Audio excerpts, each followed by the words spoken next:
You mentioned that you wanted to put an album out quite a while ago. So did songs from that period, did you take them to what you're doing now? No, Okay. I didn't actually. There's nothing there were things that I wish would have been on that record, Okay. but they just, that's the sad thing is that like those kind of songs get like, they just get thrown out sometimes. Sure. It's like it's a shame that like if a song doesn't make a record at that time, it's might never come out. I mean, I think that's why people, release things later on. Like you'll always see like some like, big artists that'll like be like, oh yeah, there were all these songs like that I had that didn't see the light of day. I'm gonna put out a record of them, and people are like, what the hell?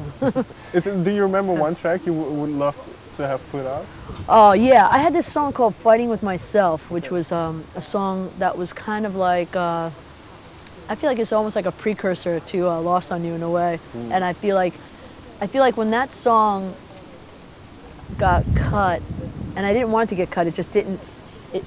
It was like it didn't get produced right, and then the producer I was working with didn't want to put it on the record because he just didn't like the version. But I just felt like when that song left the building, it changed the landscape of the record. Like that's the thing. It's like a sensitive process, and sometimes if you like lose certain songs and gain certain songs, it changes the whole tone of what's going on. And I was sad to lose a couple of those songs. And to go back to the songwriting, because like you say, you moved to LA, and you also did a lot of songwriting for other people.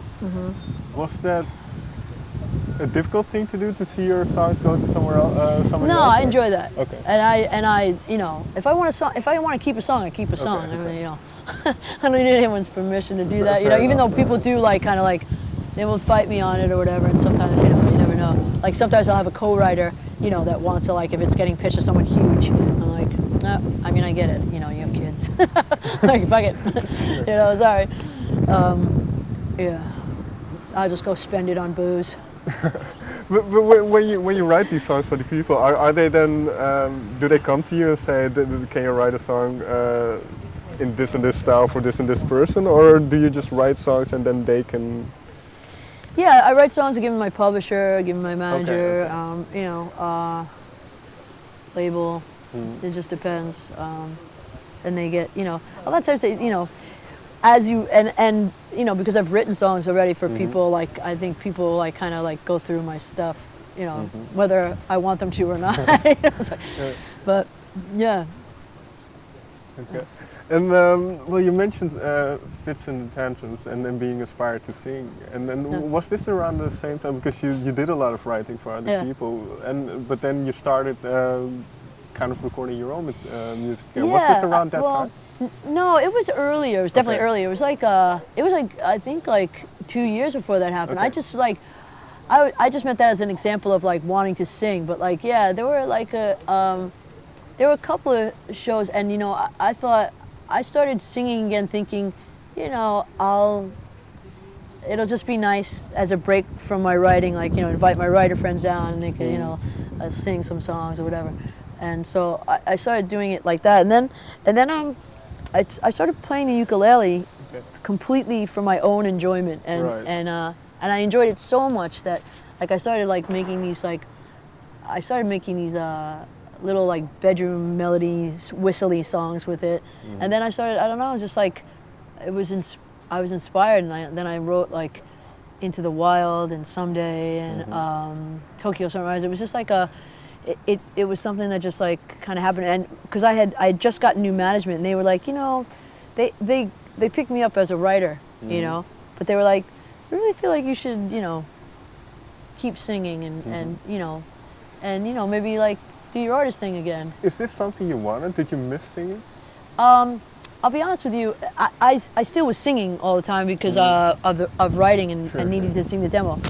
But I didn't miss it yet. I suspect I would have. I think if I didn't go for it and there was like, if I got burnt writing, I'd have been like, man, I wish I would have gone back to it. And maybe I just would have, whenever I thought that.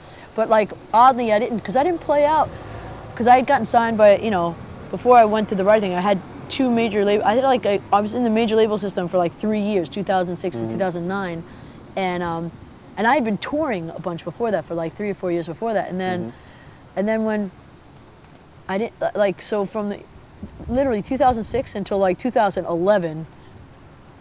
I did 2 shows maybe in 2008, I think. So yeah, I didn't miss it. I was like, you know, I was happy to be making a living in music, you know, and that was the thing, like, you know, that has been going on since my first major label deal, just from like, you know, from writing so much and from advances and stuff, and I was just like, cool, you know, I was really like, you know, I was one of the only people I knew in my whole circle of coming up in New York. I didn't know anybody that was doing that, so I think, you know, I was like, all right, you know, it's doing good. So it's fine, yeah. But you know, you're always, you know, there's always room for improvement, and I feel very, very blessed, very lucky that it came back around, and I'm really grateful for it now. Like I can see where I would have missed it. Yes. And you mentioned the ukulele influence around that period, and that was around Forever for Now, and it had an influence on that record. And then, so now for Death Valley and the next record, what is kind of shaping the sound? Because, well, Muddy Waters and Lost in You, they have this blues, a little bit of blues. What's shaping the sound now? Oh, I think more of the same. There's some like there's some good stuff on the new record. I'm excited. There's a couple things that I wrote like around the same time as you know, Lost on You and Muddy Waters, and there's some new stuff that I haven't even started to play with the band yet, and yeah, it's like it's just moving more through my life, you know, just moving along. Do you have an album title yet, or? I don't. Okay. In fact, now you just like, you made me think about it. I was like, oh fuck, I need an album title. I think you want to release in early 2017. Right? Yeah, very early. Yeah. And final question then, the Muddy Waters song, and I came across an episode of Orange is the New Black. So what does it do for a song, and then for you yourself? I mean, I'm a huge fan of that show. Okay. I haven't finished that season yet, so you know, spoiler alert, everyone's spoiled it. It's completely spoiled. It's spoiled. On the spit. Yeah, but yeah, it's the cat is out of the bag. But I'm excited to see it, and it's like it's getting exposed to like I think like a lot more people than it would have, and that's amazing. I mean, you know, any television placement is always a really nice thing, and it's super cool that that it's such a heavy, deep scene for a lot of people that watch the show, and it's been like resonating with them, and I'm psyched to see it when I finally see it. And what you say is right. I think in Israel the music is doing well. Yeah, we're number one. A lot of YouTube comments are in Turkish, and so it's in Turkey too.